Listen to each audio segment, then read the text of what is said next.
And we're back here on the GSMC Baseball Podcast, bringing you our fourth segment, which is going to be talking about, let's get that up here, the Dodgers, Cardinals, and White Sox blockbuster. That did happen only a few hours ago. I did want to get up here and give my thoughts on it. A really shocking trade in all regards. I really did not have this on the docket today, and let's get into it. So, yeah, there was some rumors circulating last night that this would end up being the case, that it was a three-team trade in consideration with the Dodgers, Cardinals, and White Sox. And I thought it made sense on paper, but, the source wasn't the greatest guy.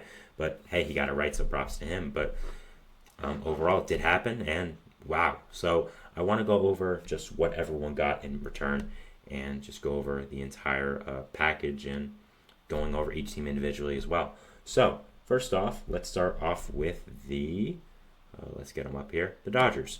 So the Dodgers in this deal are acquiring Michael Kopech from the Chicago White Sox, a reliever, and Tommy Edman, a utility player from the Cardinals. The Cardinals are then getting Tommy Pham, a former outfielder from them. He played there like 6 years ago, so that's an old jersey, obviously, and also starting pitcher Eric Fedde. And the White Sox are getting Miguel Vargas and some other prospects as well in exchange for Kopech, Fedde, and Pham. So first off, let's start with the Dodgers here. They get Michael Kopech and Tommy Edman. So, Kopech is someone that I did have predicted to the Dodgers in my trade deadline predictions one, so got that right there. That's really nice. I thought Kopech made a ton of sense for this Dodgers team, just is the classic big-name reliever who has really struggled this year but has insane stuff that a good organization like the Dodgers or Rays would fix. I thought it made sense for the Dodgers, and they end up getting him here. And yeah, I think it makes a ton of sense. Kopech is just electric stuff, fastball slider combination that could strike at anyone in this league when it's at its best. Control problems, yes, but the way the Dodgers work and the organization they have, I wouldn't be surprised if Kopech is going to be a great closer for them in the future. Anthony in the chat here asked, any update on Tanner Scott? No, he has not been traded yet, and there have not been that many rumors about him, but I'll be going over him in my fifth and final segment, going over where I think he is getting traded, so stick around for that if you want to see my opinion on it. But going back to this Dodgers, Cardinals, White Sox thing here, I think Kopech was a really nice addition to this Dodgers bullpen. I think, again, he has really electric stuff, and being able to plug him into this bullpen is a really nice job by them, and I think the way that the Dodgers will be able to, I think at least, develop him and make him a lockdown relief pitcher. I think he could really be in that eighth inning now with Evan Phillips once they get him up to his full potential. I really like that. And also, Tommy Edman. I love that fit. I think Edman is one of the best utility players in all of baseball. Has been injured all year, yes, but when healthy, has been a very solid hitter for this Cardinals team. Is just a few years removed from a 6-WAR season with St. Louis. So the fact that the Dodgers were able to get him, I think, is a really good move. I believe he'll play shortstop with them. That's just my educated guess. That way you get to move Mookie Betts back to second base or in the corner outfield where he is more comfortable. Edman is one of the best defenders in all of baseball, is a solid hitter, and of course can move around positions as well. So if you want to play center field, he can. He can play second base, he can play third base, left field, right field, really any position but first base and catcher. So I love this move for the Dodgers. I think that Edman really makes a lot of sense for their team, and I really like the fit. Anthony says in the chat here, I'm surprised LA didn't get Luis Robert. Yeah, I think Robert was a really great fit on paper for the Dodgers, but I just don't think that the White Sox are desperate to move him. I think moving him in the offseason would make more sense for him because they would then have the ability to go all offseason, kind of get a bidding war started for him, which I'm sure many teams would line up for him because of how fantastic he is, how much years of control he has, how cheap of a contract it is. So I think that it makes more sense for the White Sox to trade him in the offseason, but at the same time, sorry about that. If Robert is moved here at the deadline, and it is to the Dodgers, I would not be surprised.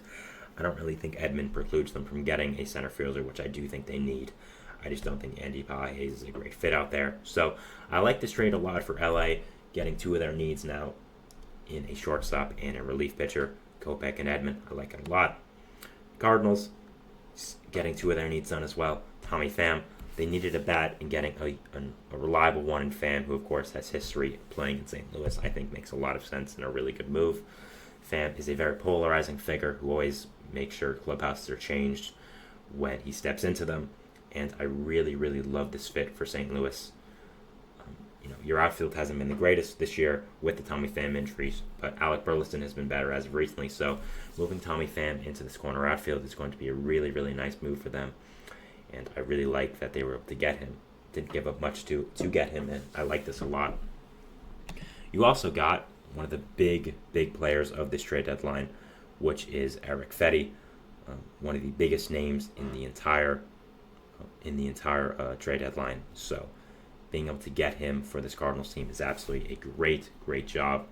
And yeah, really fantastic ad by this Cardinals team. They needed a frontline starting pitcher, and the way Fetty has pitched this year, I do think he is that. This is someone I've wanted the Mets to get for months now, back to the offseason as well. I absolutely love this fit for St. Louis. Great job getting him. You needed a starting pitcher, and being able to finally get that starting pitcher that you needed is a really good job. And also, he's under contract cheap for next year. You now have guaranteed at the top of your rotation Sonny Gray and Eric Fetty. You can also add Tink Hence and Quinn Matthews come up and be part of your rotation as well next year. So I really like that the Cardinals were able to get Fetty. I think is a really good fit. And yeah, I love this. Anthony in the chat here again says, I'm surprised the Cardinals didn't go get Jazz. I don't know if Jazz is the best fit for the Cardinals. I thought the Yankees honestly were the best fit for him overall, being able to play second base, something that they desperately needed. I think Jazz would have made sense with the Cardinals, as he has a lot of versatility, which the Cardinals do love, looking at the history of their players, but I just don't think that it was a huge need to be able to go all out for and give up the prospect capital that you needed to get Jazz. Again, I think he's a really good fit for them, but I think starting pitching was a bigger need, and that's what they got here, obviously, in getting Fetty. I love this trade for them. Really good job being able to get one of the top starting pitchers on this market. And yeah, I love this trade, and going into next year, the rotation looks a lot better. Now, the White Sox in this trade traded 3 out of 4 guys. I mean, they traded Kopech, they traded Pham, they traded Fetty. The Cardinals traded Tommy Edman, but they got back Eric Fetty. So who did the White Sox get back? They got back Miguel Vargas. They got back then prospects Alexander Albertis and Joral Perez. So first going over who I consider the main piece of this trade, Miguel Vargas. Very interesting addition here. Vargas was a top prospect for the Dodgers for a few years. Came up with the Dodgers last year and got an everyday starting job. I'm not sure if it was third baseman in the outfield, but did, and really didn't make the most of it. As since then, really not made the most of his opportunities whenever he got it, and has not become a great prospect for them, and has kind of been phased out in this Dodgers team. So being able to get a guy with a ton of talent still, a fresh start in a team that really does not have much expectations, I think was a really good move by the Dodgers. And also, I like getting him a lot for this White Sox team. I think it was a really good move by them. I like getting Vargas. I really like getting Vargas, and I think, honestly, it was a fantastic move by them. So, really nice job there. They also acquired Alexander Albertis, a infield prospect in A-ball for the Dodgers. Has done really well there. Has an ETA of 2027. Has some nice tools for this Dodgers team. I really like what he's able to bring to them. And overall, I think that this is a really nice addition to the farm system of this White Sox team.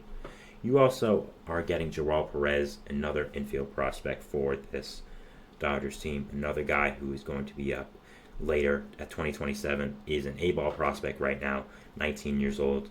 Has done really well in A-ball this year. So I think that overall, I like this trade for White Sox. I am a little underwhelmed with the prospect capital they got back.